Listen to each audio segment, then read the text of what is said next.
तत्सत् परब्रह्मणे नमः। सिद्ध सद्गुरु पदाब्जं जननी जनकौ तथा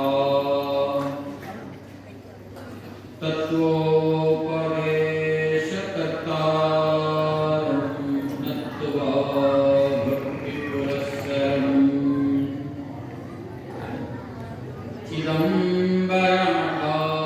चिदम्बरमठाधीशं सिद्धारूढयतीश्वरम् शिष्यप्रशिष्यरूपेण बोधकं गुरुम् आश्रये। यदङ्घ्रिकमलद्वन्द्वं तापत्रयनिवारकम्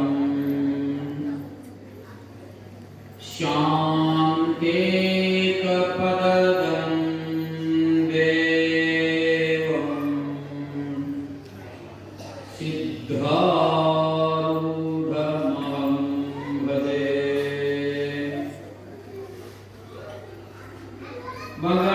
मगणामुख्यै च विद्महे स्तम्भिन्यै च धीमहि तन्नो गगणात् प्रचोदयात्।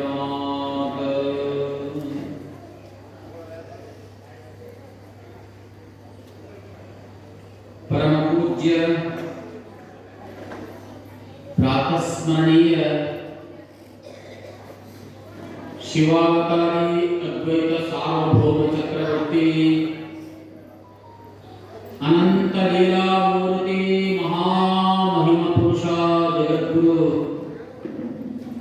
सिद्धारूढ़ महास्वामी देवರ पवित्र ಚರಣ ಕಮಲಗಳಲ್ಲಿ ಅನಂತ ಕೋಟಿ ಶಿರಸಾಷ್ಟಾಂಗ ಪ್ರಣಾಮಗಳನ್ನು ಸಮರ್ಪಿಸಿ ಶ್ರೀ ಆರೂಢರ ಕರಕಮಲ ಸಂಜಾತರು ಮೌನಯೋಗಿ ಸ್ಥಿತಪ್ರಜ್ಞ ಬ್ರಹ್ಮನಿಷ್ಠ ಬ್ರಹ್ಮಲೀನ ಗುರುನಾಥಾರೂಢ ಮಹಾಸ್ವಾಮಿ ದೇವರ ಪವಿತ್ರ ಚರಣ ಕಮಲಗಳಲ್ಲಿ ಕೂಡ ದಂಡವತ್ ಪ್ರಣಾಮಗಳನ್ನು ಸಮರ್ಪಿಸಿ ಪರಮ ಪೂಜ್ಯರು ಶ್ರೋತ್ರಿಯ ಬ್ರಹ್ಮನಿಷ್ಠ ಬ್ರಹ್ಮಲೀನ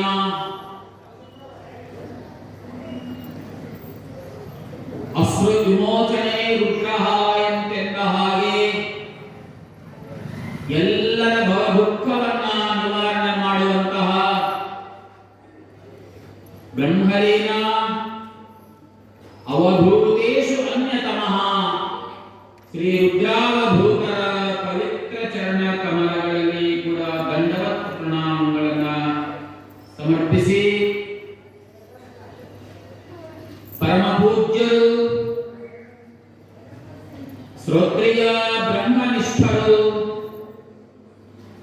ವೇದಾಂತ ಆಚಾರ್ಯರು ಅನೇಕ ಮುಮುಕ್ಷುಗಳಿಗೆ ಬ್ರಹ್ಮೋಪದೇಶವನ್ನು ಮಾಡಿ ಪಾವನರನ್ನಾಗಿಸಿದ ದಿವ್ಯ ಸನ್ನಿಧಿ ಸ್ಥಾನದಲ್ಲಿ ವಿರಾಜಮಾನರಾಗಿರುವ ದೇಶಿಕೋತ್ತಮರು ನಿರಾಭಾರಗಳಾದ ಸಹಜಾನಂದ ಅಪ್ಪಾಜಿಯವರ ಶ್ರೀಚರಣಗಳಲ್ಲಿ ಕೂಡ ದಂಡವತ್ ಪ್ರಣಾಮಗಳನ್ನು ಸಮರ್ಪಿಸಿ ಪರಮ ಪೂಜ್ಯರು ಶ್ರೋತ್ರಿಯ ಬ್ರಹ್ಮನಿಷ್ಠರಾದ ಶ್ರೀಮಠದ ಪೀಠಾಧ್ಯಕ್ಷರಾದ ವೇದಾಂತ ಆಚಾರ್ಯರಾದ ಶ್ರೀ ಕೃಷ್ಣಾನಂದ ಅವಧೂತ ಮಹಾಸ್ವಾಮಿಯವರ ಶ್ರೀಚರಣಗಳಲ್ಲಿ ಕೂಡ ಅನಂತ ಪ್ರಣಾಮಗಳನ್ನು ಸಮರ್ಪಿಸಿ ಪರಮ ಪೂಜ್ಯರು ಇದೀಗ ತಾನೇ ತಮ್ಮ ಅಮೋಘ ವಾಣಿಯಿಂದ ವೈಖರಿ ವಾಣಿಯಿಂದ ಉಪದೇಶವನ್ನು ಗೈದಿರುವ ಹುಬ್ಬಳ್ಳಿಯ ಶ್ರೀ ಸಿದ್ಧಾರೂಢ ಮಠದ ಧರ್ಮದರ್ಶಿಗಳು ಯಾವ ಹುಬ್ಬಳ್ಳಿಯ ಶ್ರೀ ಸಿದ್ಧಾರೂಢರ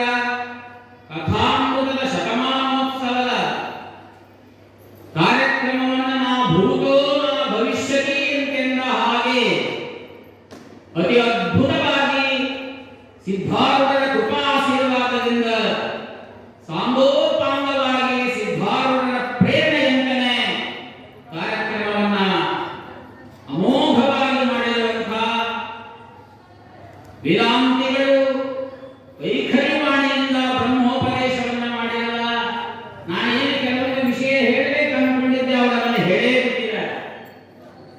ಅದಕ್ಕಾಗಿ ನಾನು ಹೆಚ್ಚಿಗೆ ಏನು ಹೇಳಲಿಕ್ಕೆ ಹೋಗೋದಿಲ್ಲ. ಯಾಕೆ ಅಂದ್ರೆ ಮೊದಲೇ ಕೃಷ್ಣಾನಂದ ಸ್ವಾಮೀಜಿಯವರು ಹೇಳಿದ್ದಾರೆ ಸಮಯ ಬಹಳ ಆಗ್ತದೆ ಅಂತ.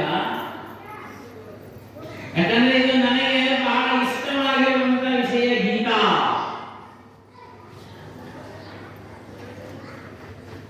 ಅದಕ್ಕಾಗಿ ನಾನು ಏನು ಮಾಡ್ತೇನೆ ಅಂದ್ರೆ ನಿರೂಪಣೆ ಅಷ್ಟೇ ಮಾಡ್ತೇನೆ. ತತ್ವಜ್ಞಾನಾನುಕೂಲ ಶಬ್ದ ಪ್ರಯೋಗ ನಿರೂಪಣೆ. ತತ್ವಜ್ಞಾನಕ್ಕೆ ಅನುಕೂಲವಾಗಿರುವಂತ ಪದಗಳನ್ನಷ್ಟೇ ಹೋಗ್ತೇನೆ. ಅದರ ಬಗ್ಗೆ ಹೆಚ್ಚು ವಿವರಣೆ ಕೊಡಕ್ಕೆ ಹೋಗೋದಿಲ್ಲ. ಯಾಕಂದ್ರೆ ಸ್ವಾಮೀಜಿಯವರು ಮೊದಲೇ ನಿರ್ದೇಶನ ಮಾಡಿದ್ದಾರೆ. ಇಲ್ಲಿ ವೇದಿಕೆಯ ಮೇಲೆ ಆಸೀನರಾಗಿರುವಂತಹ ಸಕಲ ಪೂಜ್ಯರು ಶ್ರೀಪುತ್ರ ಭೂತ ಮಹಾಸ್ವಾಮಿಗಳು, ಚಿನ್ಮಯಾನಂದ ಮಹಾಸ್ವಾಮೀಜಿಯವರು, ಕೃಪಾನಂದ ಮಹಾಸ್ವಾಮೀಜಿಯವರು, ನಮ್ಮ ಕೋಳಿಗುಡ್ಡದ ಸ್ವಾಮೀಜಿಯವರು, ಪ್ರಭುದೇವರು, ಶಂಕರಾನಂದ ಸ್ವಾಮೀಜಿಯವರ ಎಲ್ಲರೂ ಕೂಡ ಅನಂತ ವಂದನೆಗಳನ್ನ ಹೇಳಿ, ಶಿವಸ್ವರೂಪಿಗಳೇ, ಯಾವ ಗೀತೆ ಅಂದ್ರೆ ಇದು ಭಗವದ್ಗೀತೆ. ಭಗನಾಂ ಷಣ್ಮಾವಿಕೀರ್ಣಾಃ. ಭಗ ಅಂದ್ರೆ ಐಶ್ವರ್ಯ. ಯಾವ ಐಶ್ವರ್ಯ? ಉತ್ಪತ್ತಿಂಚ ವಿನಾಶಂಚ ವಿದ್ಯಾಂಚ ವಿದ್ಯಾಂಚ ಗತಿಂಚ ಆಗತಿಂಚ ಸವಾಚ್ಯೋ ಭಗಃ. ಅದ್ರ ಬಗ್ಗೆ ವಿವರಣೆ ಕೊಟ್ಟಿಲ್ಲ, ಸಮಯದ ಅಭಾವ. ಶ್ರೀಕೃಷ್ಣ ಭಗವಂತ ಹೇಳುವುದಕ್ಕಿಂತ ಪೂರ್ವದಲ್ಲೇ ಇತ್ತು ಗೀತಾ. ಯಾಕೆಂದ್ರೆ ಶ್ರೀಕೃಷ್ಣ ಪರಮಾತ್ಮನೇ ಹೇಳ್ತಾನೆ, ಗೀತಾ ಮೇ ಹೃದಯಂ ಪಾರ್ಥ. ಹೇ ಪಾರ್ಥ, ಈ ಗೀತೆ ಅನ್ನುವುದು ಮಮ ಹೃದಯಂ, ನನ್ನ ಹೃದಯ. ಅಷ್ಟೇ ಅಲ್ಲ, ಮತ್ತೊಂದು ಮಾತು ಹೇಳ್ತಾನೆ, ಗೀತಾ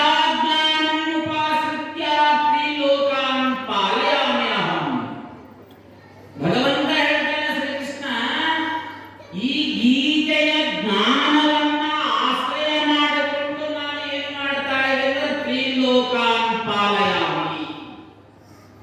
ಮೂರು ಲೋಕಗಳಷ್ಟೇ ಅಲ್ಲ, 14 ಲೋಕಗಳಿವೆ.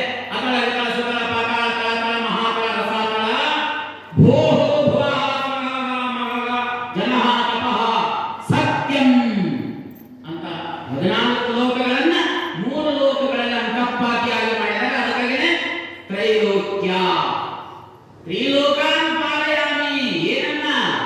ಗೀತಾಜ್ಞಾನ ಉಪಾಶ್ರಿತ್ಯ. ಗೀತಾ ಏವ ಪರಮಾ ವಿದ್ಯಾ ಬ್ರಹ್ಮರೂಪ ನ ಸಂಶಯಃ. ಕಿಮನ್ಯೈ ಶಾಸ್ತ್ರ ವಿಸ್ತರೈ. ಗೀತೆ ಶಾಸ್ತ್ರಕ್ಕಿಂತ ಮತ್ತೊಂದು ಕಿಮನ್ಯೈ. ಮತ್ತೇನು ಯಾವ ಶಾಸ್ತ್ರವನ್ನು ನೋಡಿ ಏನು ಅಂತ ಹೇಳ್ತಾರೆ. ಗೀತಾ ಸುಗೀತಾ ಕರ್ತವ್ಯ ಕಿಮನ್ಯೈ ಶಾಸ್ತ್ರ ವಿಸ್ತರೈ. ಬೇರೆ ಶಾಸ್ತ್ರಗಳ ವಿಸ್ತಾರವನ್ನು ನೋಡುವುದೇನಿದೆ? ಗೀತಾ. ಬ್ರಹ್ಮ ತತ್ವೋಪದೇಶಮಯಿ ಗೀತಾ. ಇನ್ನು ಸಾಕಷ್ಟು ವಿಷಯ ಇದೆ, ಮತ್ತೆ ನೇರವಾಗಿ ವಿಷಯಕ್ಕೆ ಬರೋಣ.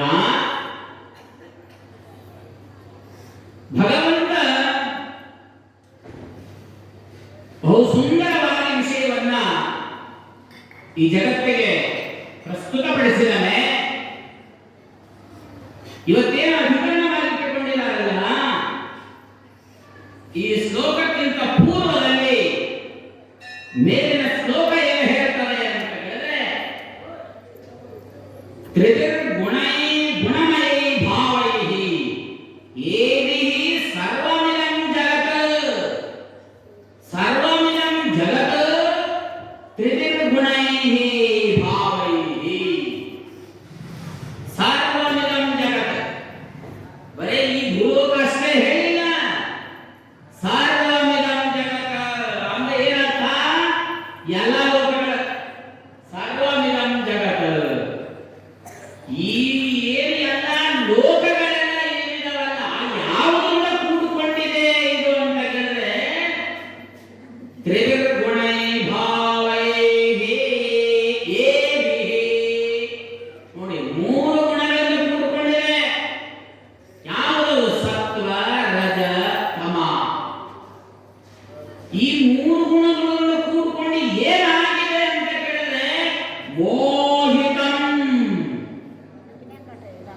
ಮೋಹಗೊಂಡಿದ್ದಾರೆ.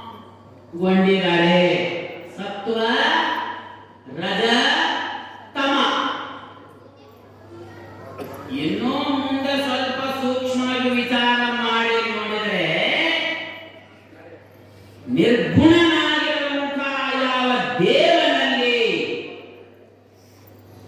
ನಾವು ನಿಷ್ಠೆಯನ್ನ ಇಟ್ಟಿದ್ದೇ ಆದರೆ ಅದಕ್ಕೆ ಮುಂದೆ ಹೇಳ್ತಾನೆ ಮೋಹಿತಂ ನಾಭಿಜಾನಾತಿ.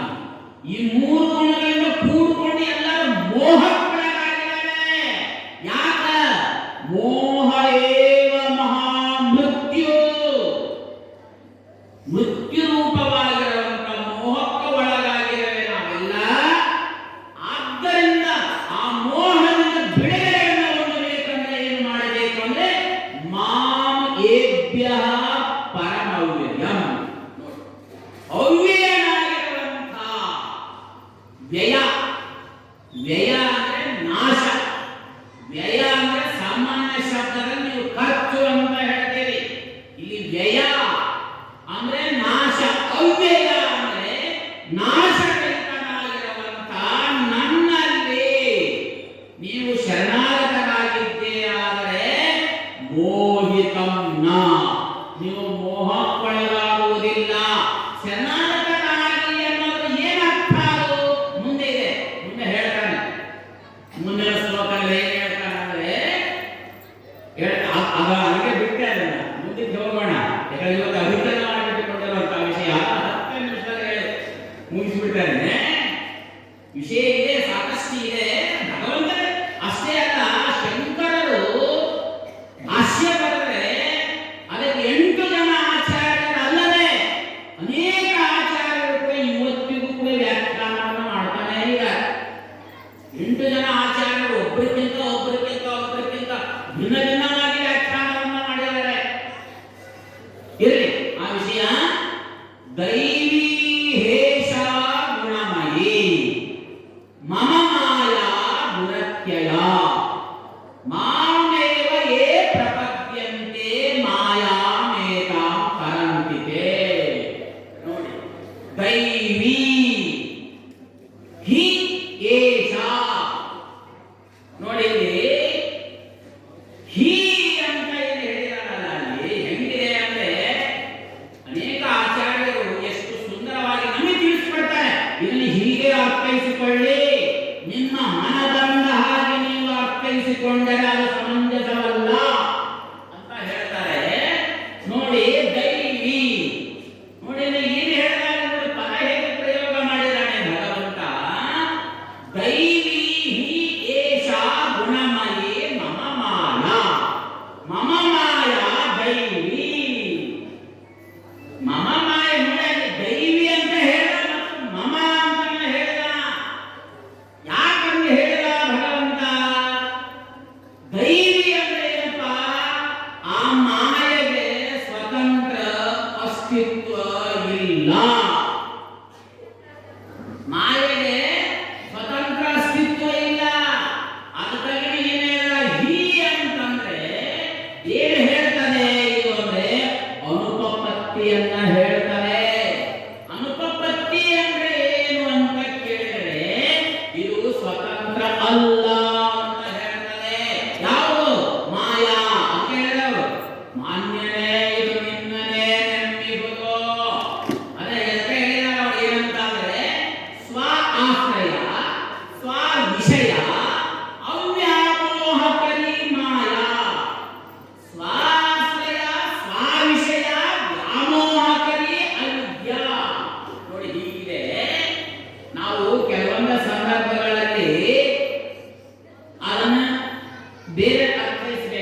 ನಿಷೇಧ.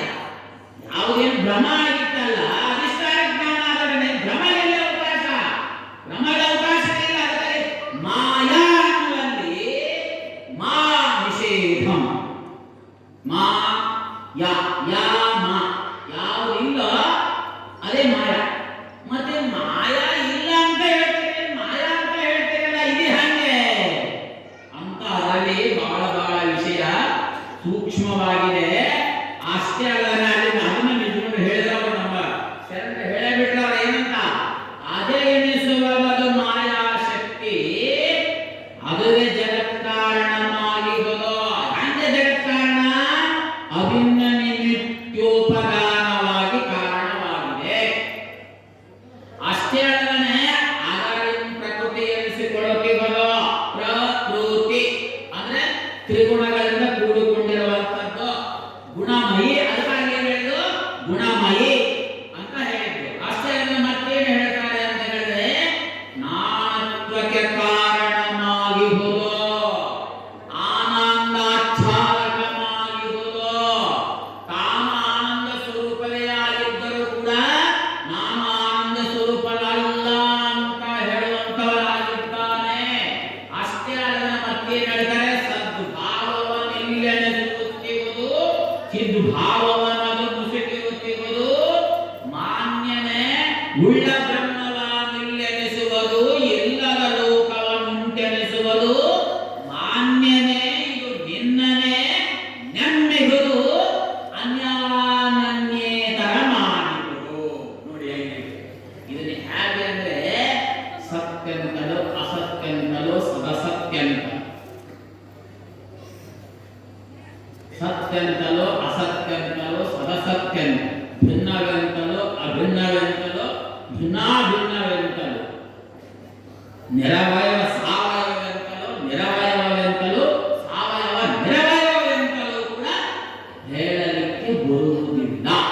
ಅಂದ್ರೆ ಹೇಳಲಿಕ್ಕೆ ಬರುವುದಿಲ್ಲ ಅಂದ್ರೆ ನಿರ್ಣಯ ಏನು ಅಂತ ಕೇಳಿದ್ರೆ ಅನಿರ್ವಚನೀಯ.